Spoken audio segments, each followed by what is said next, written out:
అందరికీ నమస్కారం అండి. ఈరోజు మనం మిథున రాశి వారి యొక్క జాతక ఫలితాలను తెలుసుకోబోతున్నాము. మిథున రాశి వారికి మార్చి 14 అనగా శనివారం నాడు వీరి యొక్క జాతక ఫలితాలను తెలుసుకోబోతున్నాం. అయితే మిథున రాశి వారు ఎవరైతే ఇప్పుడే కొత్తగా మన ఛానల్ చూస్తున్నారో దయచేసి ఛానల్ సబ్స్క్రైబ్ చేసుకొని వీడియోకి లైక్ చేసి సపోర్ట్ చేయడం మాత్రం మర్చిపోకండి.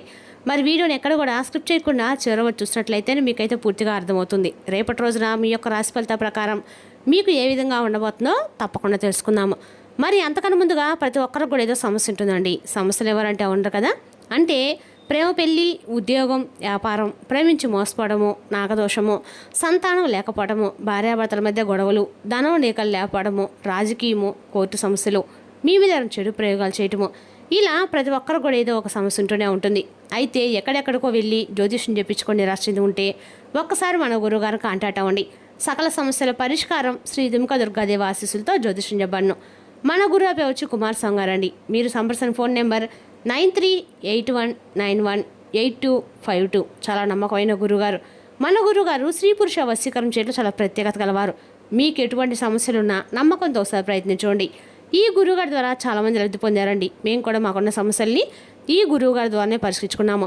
100% గంటలో పరిష్కారం చూపిస్తారు. దూర ప్రాంతంలో వారు కూడా ఫోన్ కాల్ ద్వారా ప్రతి ఒక్క సమస్యకి ఖచ్చితమైన పరిష్కారం కలదండి. సమస్య మీది పరిష్కారం మాత్రం మన గురువుగారి దగ్గర కలదు. ఒకసారి నమ్మకంతో ప్రయత్నించండి.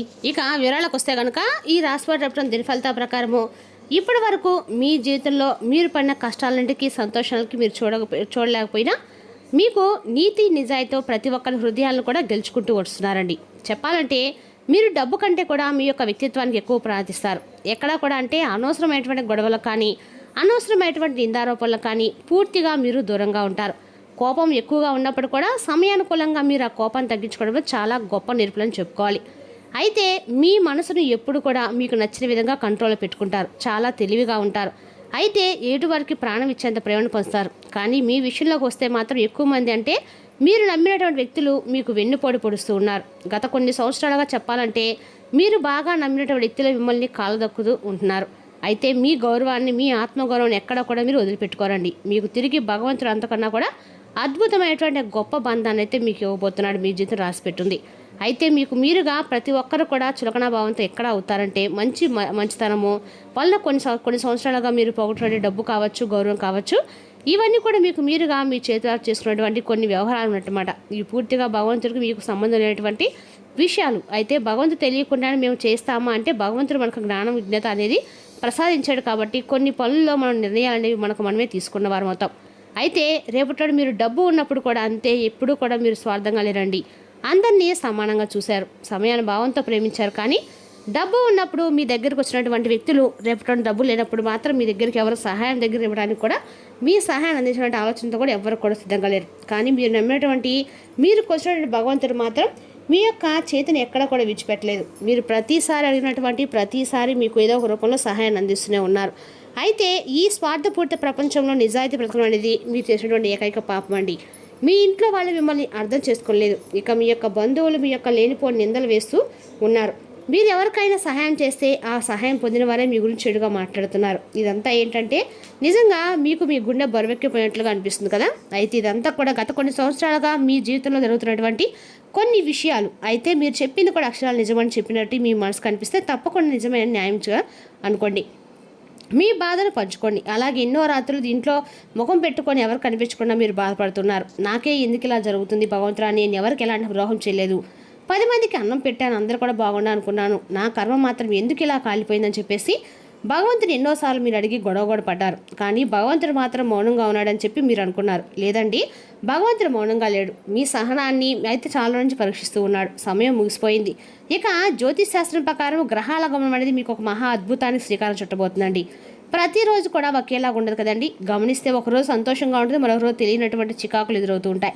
ఇలా ఏంటంటే రేపటి మీకు శని భగవానుడు, అలాగే చంద్రుడు, అలాగే రేపటి మీకు బుధుడు, ఈ 3 గ్రహాలు కూడా మీ జీవితంపై అద్భుతమైన శుభ దృష్టిని ప్రసరించబోతున్నాయి.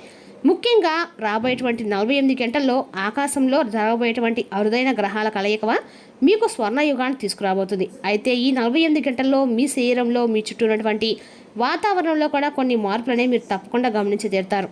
ఒక తెలియనటువంటి ప్రశాంతత మీ మనసును ఆవరిస్తుంది. ఇన్నాళ్ళు మీ కళ్ళ మీద ఉన్నటువంటి ఒక చీకటి పొర తొలగిపోయి మీ ముందు ఒక శాంతి వలయం ఏర్పడుతుంది.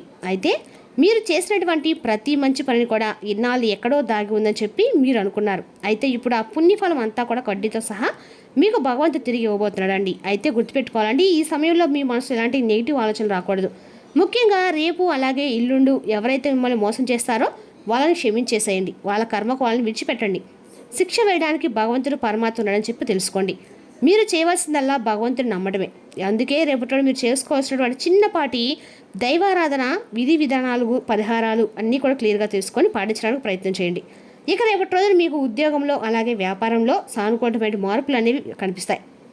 అంతేకాకుండా రేపటి రోజు మీరు ఎప్పుడు చూడనటువంటి ఒక నూతన ఉత్తేజాన్ని రేపటి రోజు మీ మనసునికి అందిస్తారు. అలాగే స్నేహితులతో సమయం గడుపుతారు. తెలియకుండా రోజు అనేది రేపటి రోజు మీకు తెలియకుండానే గడిచిపోతుంది. అలాగే చిన్ననాటి మిత్రులు ఎప్పుడో అంటే మీతో మాట్లాడినటువంటి కొంతమంది వ్యక్తులు సైతం రేపటి మీ వైపు మాట్లాడడానికి ఆకర్షితులవుతారు. అంటే మీ మాటల వారికి గుర్తుకు రావడం, ఒక్కసారి మీతో మాట్లాడని చెప్పి వారికి అనిపించడము, తర్వాత వారు ఏదో ఒక విధంగా మీతో మాట్లాడని చెప్పి మీ గురించి సమాచారం తెలుసుకొని ఎలాగైనా కానీ మీ దగ్గర రావటము, మీతో మాట్లాడేటువంటి ప్రయత్నం అనేది మీకు మరింత ఎక్కువగా తెలియనటువంటి ఉత్తేజాన్ని, ఆనందాన్ని ఇస్తుంది. మీతో మాట్లాడే వ్యక్తులు సైతం మీతో మాట్లాడుతున్నారంటే మీకు తెలియనటువంటి ఆనందమే కదండి. అయితే రేపటిలో ప్రత్యేకంగా చెప్పాలంటే విడిపోయినటువంటి బంధం కూడా తిరిగి మరలా, అంటే అది భార్యాభర్తల బంధం కావచ్చు, తల్లిదండ్రుల బంధం కావచ్చు, అక్కాచెల్లుల బంధం కావచ్చు, ఇలా ఒక దృఢమైనటువంటి మరలా తిరిగి మీ జీవితంలో ఒక కొత్త నూతనమైనటువంటి బంధం అనేది ప్రవేశిస్తుంది. అది సాయంత్రంలో మీకు మరింత ఆనందాన్ని కూడా కలిగిస్తుందండి. కష్టం కూడా రేపు సాయంత్రం మీరు కష్టం కూడా ఆనందంలో అయితే మునిగి తేలుతారు. ప్రత్యేకంగా రేపటి రోజున భార్యాభర్తల బంధం అనేది బలపడుతుంది. అలాగే డబ్బు కంటే విలువైంది బంధం అని కూడా రేపటి మీరు నమ్ముతారు. అంతేవిధంగా రేపటి డబ్బు కంటే విలువైంది బంధమే అని చెప్పేసి మీ జీవితంలోకి వచ్చినటువంటి మీరు కోల్పోయినటువంటి బంధాన్ని మీరు తిరిగి పొందడం వలన ఎనలేటువంటి ఆనందాన్ని మీరు పొందడం ఖచ్చితంగా జరుగుతుంది. అయితే మీకు తెలియనటువంటి కన్నీళ్ళు కూడా వస్తాయండి. అంటే ఆనందంతో వచ్చినటువంటి కన్నీళ్ళు అనమాట. అసలు విషయానికి వస్తే రేపటి మీకు డబ్బు కంటే విలువైంది దొరకబోతుంది అని చెప్పి ఎందుకన్నానంటే అది మీ మనసుకు నచ్చినటువంటి బంధం అనేది మీకు రాగిర కాబోతుంది. అయితే రేపటి ఇంకా మీకు తెలియకుండానే కొన్ని శుభవార్తలు కూడా మీరు వింటారు. అంటే మీరు ఆగిపోయినటువంటి పనుల్లో తిరిగి మరలా ఆగిపోయినటువంటి పనులు మరలా కదలటము, అందులో ఏదో ఒక మార్పు అనేది మీకు కనిపించడం జరుగుతుంది. అలాగే మీరు కోల్పోయినటువంటి గౌరవం, మిమ్మల్ని ఎవరైతే చేతకాని వారు, ఎందుకు వాడు పనికిరాని వాడని చెప్పి ఎవరైతే మిమ్మల్ని విమర్శించారో అటువంటి వ్యక్తులే చూసి మరలా మీ దగ్గరికి ఎవరైతే అవమానించారో వారే మీ కాళ్ళ దగ్గరికి వచ్చినటువంటి సమయం రేపటి రోజున. అయితే సమాజంలో మీ బంధువుల్లో మీ తలంచుకొని చేసినటువంటి పరిస్థితులు తారుమారే అందరూ మీ వైపు ఆశ్చర్యంగా చూసినటువంటి రోజుని కూడా చెప్పుకోవచ్చు. ఇది డబ్బుతో కొనలేదండి. మీ కన్నీళ్లకు భగవంతుడు ఇస్తున్నటువంటి బహుమతిగా మీరు భావించండి. ఇక రేపటి రోజున మానసిక ప్రశాంతత, అంటే గత కొన్ని నెలలుగా సంవత్సరాలుగా మీరు సరిగ్గా నిద్రపోయి ఉండండి. ఎన్నో టెన్షన్లు, అప్పుల బాధలు, కోర్టు కేసులు, కుటుంబ కలహాలు, ఇవన్నీ కూడా ఏంటంటే రేపటి రోజు మీ మనసులో ఒక భారం అనేది దిగిపోయినట్లుగా మీకు అనిపిస్తుంది. భగవంతుడు మీ తల మీద చేయి పెట్టి మిమ్మల్ని నివిరినట్టుగా నేను ఉన్నాను, భయపడద్దని చెప్పినట్లుగా మీకు ప్రశాంతంగా హాయిగా నిద్రపోయినట్లుగా చెప్పినట్లుగా మీకు అనిపిస్తుంది. ఇన్నాళ్ళు మీరు పడిన నరకానికి రేపటి ముగింపు కార్డు పడిందని చెప్పి మీకు అనిపిస్తుందండి. ఇక ఒక అదృశ్య శక్తి మీకు మీ మనసుకి కనెక్ట్ అయినట్లుగా మీకు అనిపిస్తుంది. ఇది మీ మనసుకు మీ రోమాలను నిక్కడించినట్లుగా అనిపిస్తాయండి. రేపటి మీ కులదైవం లేదా మీ పితృదేవతలు, అంటే మీ చనిపోయినటువంటి పెద్దవాళ్ళు ఒక అదృశ్య కవచంలా మారి మీ చుట్టూ రక్షణగా నిలబడబోతున్నారు. కాబట్టి రేపటి మీరు తప్పకుండా కులదేవత ఆరాధన చేసుకోండి. కనీసము నామస్మరణం చేసుకోండి. ఏ నరదిష్టి, ఏ గ్రహదోషం వల్ల ఏమి చేయలేవండి. అద్భుతమైన మార్గం రేపటి మీకు కనిపిస్తుంది. మీకు రావాల్సిన డబ్బు ఆగిపోయి ఉంటే అది ఊహించిన విధంగా మీ చేతికి వస్తుంది. మీరు ఎవరి కోసమైతే ఎదురు చూస్తున్నారో వాళ్ళ నుండి మీకు ఒక సానుకూల స్పందన కూడా మీకు తప్పకుండా పొందుతారు. ఇక మీరు మొదలుపెట్టే ప్రతి పనిలో కూడా రేపటి నుండి విజయాలే వరిస్తాయి. ఇవన్నీ ఒకసారి జరగడం లేదండి, జరగవు కూడా. రేపటి నుండి స్టార్ట్ అయ్యి తర్వాత చిన్న చిన్నగా మార్పులు అనేవి మీకు సున్నంగా కనిపిస్తాయి. ఇక నాకే జరుగుతుందా, ఇదంతా కూడా ఆశ్చర్యంగా ఉందని మీ కన్నీళ్ళు కొండ కారుతాయండి.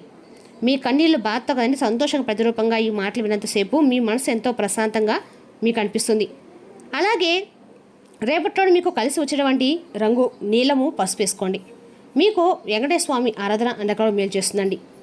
అదేవిధంగా రేపటి మీరు అండగా కూడా మీరు నవగ్రహ ఆరాధన కూడా చేసుకోండి, మంచిది. రేపటి మీకు స్నేహితులు సపోర్ట్గా ఉండి మీ సంతోషం కలిగిస్తారు. రేపటి ప్రారంభంలో మీరు కొన్ని ఆర్థిక నష్టాలు కూడా ఎదుర్కొంటారు. ఇది మీ యొక్క రోజు మొత్తాన్ని దెబ్బతీస్తుంది. వ్యక్తిగతము మరియు విశ్వసనీయతము, రహస్య సమాచారం బయట పెట్టకండి. మీ ప్రియమైన వ్యక్తి అంగీకారం అడుగుతారు. అక్నామిక్మెంట్ వాగ్దానం నిలబెట్టుకోవడం చాలా కష్టం చేయకండి. మీ యొక్క వ్యక్తిత్వ పరంగా మీరు ఎక్కువ మందిని కలుసుకోవడము, మీ కొరకు మీరు సమయానికి ఇవ్వలేకపోవడం వలన మీరు నిరాశ చెందుతారు. కానీ రేపటి మీ కొరకు కావాల్సినంత సమయం దొరుకుతుందండి. చాలా కాలం తర్వాత మీ జీవిత భాగస్వామి మీతో శాంతియుతంగా రొంత గడుపుతారు. ఎలాంటి పొట్లాట వాగ్దానాలు ఉండవు. ఎడు చూసినా కేవలం ప్రేమ అవుతుంది. రేపటి రోజున మీ ప్రియమైన వారిని జాగ్రత్తగా చూసుకోవడం మంచిది. కానీ మీ యొక్క ఆరోగ్య నిర్లక్ష్యం మాత్రం చేయకండి. కుటుంబ జీవితం శ్రేయస్సు పొందడానికి ఖచ్చితంగా కూడా మీరు అంటే చిలకడ దుంపలు కొని అంటే జత కొనుగోలు చేసి ఆకాశంలో వాటిని వదిలేయండి. అంటే కూడా మీకు మంచిదండి. చిలకలను కొని జతగా మీరు కానీ పావురాలను కానీ చిలకలు అంటే ఏమన్నా సరే అండి జతగా కొని మీరు కానీ గాలి ఎగరసితే కుటుంబ జీవితం శ్రేయస్సు లభిస్తుందండి. ప్రతి శనివారం కూడా వెంకటేశ్వరం ఆరాధన చేయటము, వెంకటేశ్వరం గుళ్ళో పిండి దీపాలు వెలిగించడము ఆవు నెయ్యితోటి మీకు అందరూ కూడా మేలు చేస్తుందండి. మరి చేసిన క్రియాశులక జాతక ఫలితాలను తిరిగి రేపటిలో మళ్ళీ కలుసుకుందాం. Thank you for watching.